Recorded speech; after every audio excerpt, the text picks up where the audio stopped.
So we are currently at the All-Star break, and the Mets currently sit in first place with a 2.5-game lead over the Braves with a 58-35 record. Lots of takeaways from this first half. We've got 5 Mets who have a lot to prove in the second half of the season. On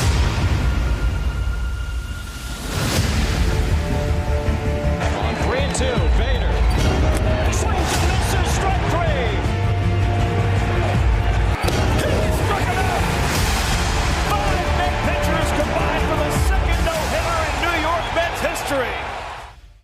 So as we know, even though this team is in first place, there is a lot of changes that have to be made. I would say if they want to become a World Series contender, they have to make a plethora of moves before the trade deadline hits. Now, in order to address these issues, we have to realize what we have now, what we have to upgrade, what we don't have to upgrade. So we're focusing on players that definitely have a big spotlight on them in the second half. With the first half, with a lot of success with this team, there's still some glaring holes, and obviously there's been some bright spots. There's been some that need to be trimmed. There's been some good, there's some bad, but obviously we got a trade deadline to make notable additions we're going to talk about. But today we'll talk about 5 guys who, if they're still here post-trade deadline, need to get their shit together. So the first guy that I do want to mention, he is not on this list, but I am going to put him out there. Obviously, Jacob Degrom. The only thing that he needs to prove is that he's still the best pitcher in baseball, which I definitely think that he's going to do when he's 100% healthy. I just want to get that name out there because he's also going to be opting out, and he's going to prove whether he deserves a long-term contract given his age and his recent health. But as for the players who do have to prove something in the second half, we're going to start with Taiwan Walker. I understand this guy has been good so far this season. He has gone above and beyond what we've needed with an injured rotation. But let's not forget the second half he had last year. Definitely faltered, definitely became a lot more predictable. I really don't have much trust in this guy long-term down the line. He also is going to be a pending free agent if he opts out of this contract. And if he does pitch well, he is going to hit the market most likely. With Taiwan Walker, is this clockwork where obviously last year had the all-star first half? You know, you make the argument, does he deserve to be there over a Miles Michaelish, Tyler Anderson? That's not what we're talking about. What the proving point is, yes, he wants to get paid in the offseason because obviously he's making $6 million if he opts out. Next year, he's going to want to get paid more than that, especially because when garbage cans like Yusei Kikuchi's getting 14 plus a year, yeah, Taiwan Walker's definitely going to be like, yeah, I'm better than that trash can. I need to get paid. But again, the thing he has to prove is can he keep it going into the second half? We saw this last year. When we needed him most down the stretch last year, he completely collapsed in the second half of the season. Can he keep this first half going and keep it going into the second half? Yes, he's been injury prone, but he's been pretty healthy the last couple of years of his career. Now his body went through a full healthy year last year. Can he keep up the great play into the second half? We're both obviously cheering for him. We want him to do well, but can he shut us up? That's for him to decide. The main concern that I do have with this is because I'm seeing a lot of similarities from last year. Definitely getting hit hard a lot, still keeping the ball in the air a lot. We all know that his fastball has its huge inconsistencies. I personally think it's completely unusable to major league hitters. I just feel like if this guy were to lay something over the plate, such as his fastball or his slider, it's going to get tattooed. Don't get me wrong, his slider has improved and he's definitely made a lot of adjustments. I've seen that he's been taken under the wing of Carlos Carrasco with his slider and also his splitter, which is probably his most elite pitch, the best pitch that he has. It's very hard to sustain being a major league starter when you don't really have a good fastball. Sinker is okay, but it definitely has a lot of vulnerability to it. And this is the thing about him. I'm not saying that this guy needs to be an ace, even though he is shredded through batters. The strikeouts are up. A lot of that happened last year as well. I'm not saying that fans have been blind to Taiwan Walker this year doing pretty much the same thing he did last year. I'm just saying that you can't really put much stock into him sustaining for the rest of the year after what you saw last year. I understand that he's had his injuries. I understand it was the first time him pitching over 120 innings in a year for a while. But if you're not healthy enough to be a starting pitcher and sustain to be a starting pitcher throughout the season, what are you doing in the starting rotation? That's my main question. It basically goes like this, and this is based off of something that one of our friends, Frank About Sports, said. Fool me once, shame on me.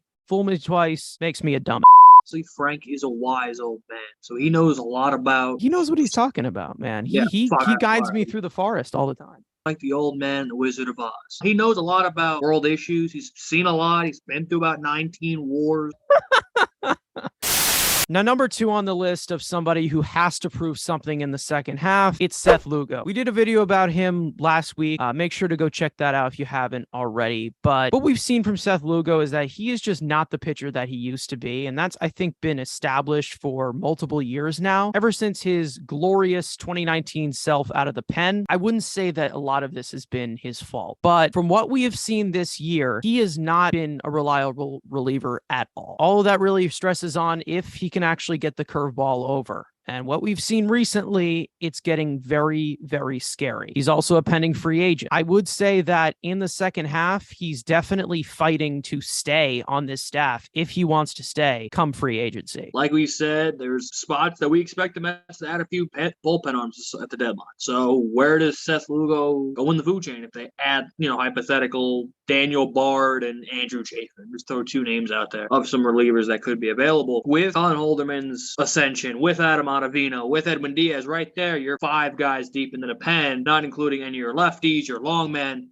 Where does Seth Lugo kind of fill in? Obviously, Seth's going to have this week and a half before the deadline to show if Buck Showalter gives him the opportunity. I belong in this bullpen, or they're going to find someone who can replace him. Put up or shut these next 2 weeks, maybe even less, because we don't know how aggressive we expect Billy Epler to be aggressive and this team to be aggressive in the trade market. And if relievers start falling off one by one, relievers are going to be the hot commodity this trade deadline, besides a certain outfielder in Washington. I wouldn't be surprised if he blows a scheme against San Diego right after the break. Could make or break. If he gets a big spot and he blows it, could probably lose his job in the Mets pen. The timer is definitely ticking on Seth Lugo, especially with him being a pending free agent. Might have a little bit of trade value. We've talked about him possibly being dealt in another video. I think you also have to take into account the fact that a lot of the in-house options could push him out as well without even adding anyone. You have David Peterson, who could move to the bullpen when the rotation is fully healthy. You have Tyler McGill, who might be in the bullpen, and it's been almost confirmed that he might be when he returns. You also have guys like Joey Lucchesi, who could come back and push him out. I mean, there's a lot of in-house options that can push him out of a job. I hate saying that because he has been probably one of our best relievers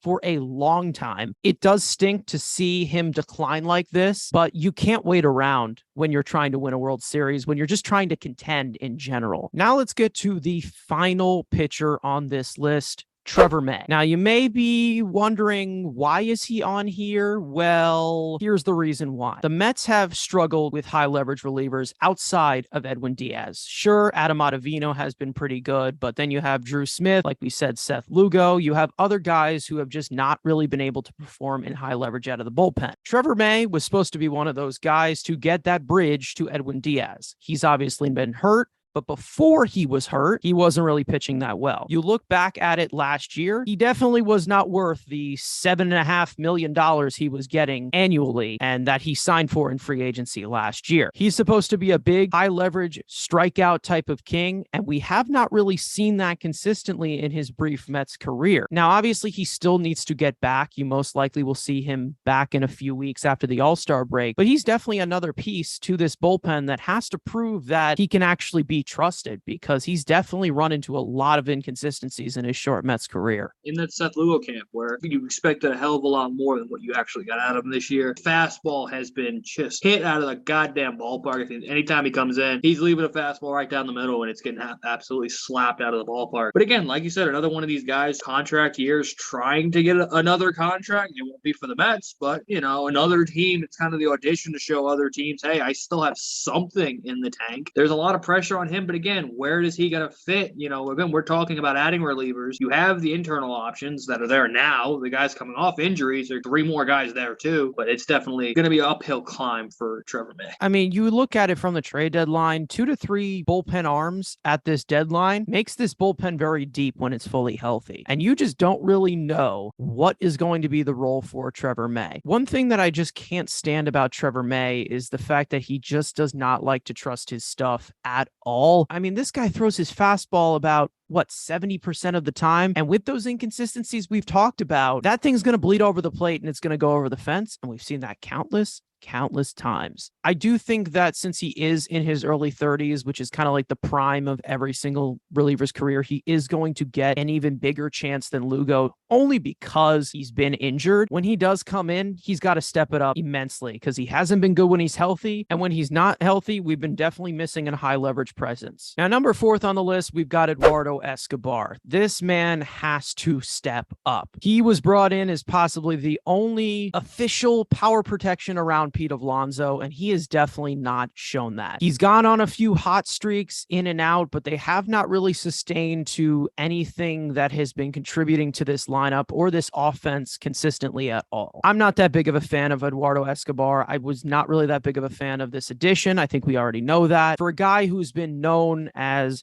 some of the casual baseball fans tell me, gets RBIs, where are they? This is a guy that was supposed to be their second power bat behind Alonso. Maybe you throw McNeil between them, and then that's the 30 homers. And we were told, hey, if he would have played at Citi Field 162 games, he would have had 36 homers, I think it was. Well, I haven't seen that. Again, like I said, he's had some spurts. If the Mets don't go out and add, that's what we expect them to add a DH. But they need this guy to hit for power. And if he's not hitting for power, he really has no other value to this team. The team's built on getting on base and drawing walks and having good ABs. That is not Eduardo Escobar. Eduardo Escobar is, again, swinging at everything, really doesn't walk, not providing a power. He really doesn't fit in this team. And maybe there was a misjudgment from Billy Epler for bringing him in as the third base option. If, again, there's a third baseman in Binghamton, if he's not traded, he needs to get up to Syracuse very quickly and get him up here. And you can fast track a third baseman. One of my problems with Eduardo Escobar is the fact that he is a switch hitter. I love switch hitters, don't get me wrong, but the inconsistency of, he's been good from this side, he's been bad from this side. What are you switch hitting for? What you need from a switch hitter is someone who provides balance from both sides of the plate and that type of versatility matchup wise. And he has not shown any of that. And throughout his career, it's been pretty spotty as well. It's not just been this year compared to everything else. We all know how I feel about Eduardo Escobar. I just think he's a very average player. I definitely believe that they should have traded for Matt Chapman, considering how similar the Mets and Blue Jays farm systems are. I feel like they could have gotten a really good deal with that. But you know what? That time has passed. He's obviously established that he can drive in runs. So you got to do it if you're going to be in the middle of that lineup. And now we get to the final guy who has something to prove in the second half, and that's Brandon Nemo. Now you may be asking, he has not been bad. No, he's not been bad. He's actually been really good. One of our best players, but he's a pending free agent, and he also hired Scott Boras, who definitely likes to chase the bag, as the kids say. And previously, we did talk about giving $200 million to a other free agent named Michael Conforto, but he obviously did not prove that last year, and he's still unsigned. As for Brandon Nemo, looks like he's got to prove that he's worth maybe a $150 million or $200 million contract. Obviously, this season has been all right. I've been kind of underwhelmed. I thought he would have this godly season and thought he'd unlock a little bit of power and hit for 300 batting average and have the 850 OPS, but we really haven't gotten that. He's been hovering around that 270 batting average. He is definitely looking to get paid this offseason, a la Taiwan Walker, where he's trying to get him a George Springer contract. Maybe he wants more term. Springer signed at age 31. Nemo is going to be signing at age 29. So, maybe he wants an extra year to a Springer deal. That's going to be the comp that Boras and his evil mind and his money bags are going to look for. We don't know what his demands are going to be. We haven't really heard. I have some inklings of what was offered by the last GM. But that number is nothing compared to what he's going to get now, which I wish that deal would have gotten done. But this is where guys get paid. And if he's the main contributor to this pennant race, so we just got to see. And I think another main thing he has to prove in the second half is, can he stay healthy? We have not really seen a full healthy season from Nemo. I think the most games that he has played in a season was 120, and that was multiple years ago. We all know about the health issues that he has. It's obviously not his fault. Can he actually stay healthy? And that's definitely been a question that came up with George Springer for the Mets in free agency and giving a long-term contract to someone who's been injury prone throughout their entire career. I personally think he's been better than you are actually imagining he is. Don't want to climb into your brain. I don't think anybody wants to. I mean, legit, there's only donuts, Mountain Dew, and Rhinos up there, so it's a pretty chill place. That's awful. I gotta cut that out. That's awful. That's awful. I got to cut that out. And as we've seen from history, you don't really see a lot of homegrown guys get contract extension. We've seen Jacob Degrom and David Wright. That's about it. The only guys who came in as a Met and retired as a Met were Ed Kranepool and David Wright. So this is definitely not a frequent thing that happens with this franchise. So Nemo definitely has to prove that he can be the first of many of the homegrown guys we have here to get an extension, like Pete Alonso or Jeff McNeil. So it's definitely something that you can look out for. Speaking of the polar bear, obviously last night was a travesty. McDonald's sales are down. Pete missed out a sponsorship opportunity. Going for the three-peat meal at McDonald's, that was a missed opportunity. But sorry, he just ran into a Kiwi buzzsaw named Julio Rodriguez. Polar bears are cool animals. A rhino would murder a polar bear. Like, it would just impale his horn and just rip that thing to shreds. They're in Canada now. Pretty crazy to think that they're just roaming around in Canada. Like, I saw one on a baseball field one time. It's pretty crazy. So now you guys understand why I moderate the videos.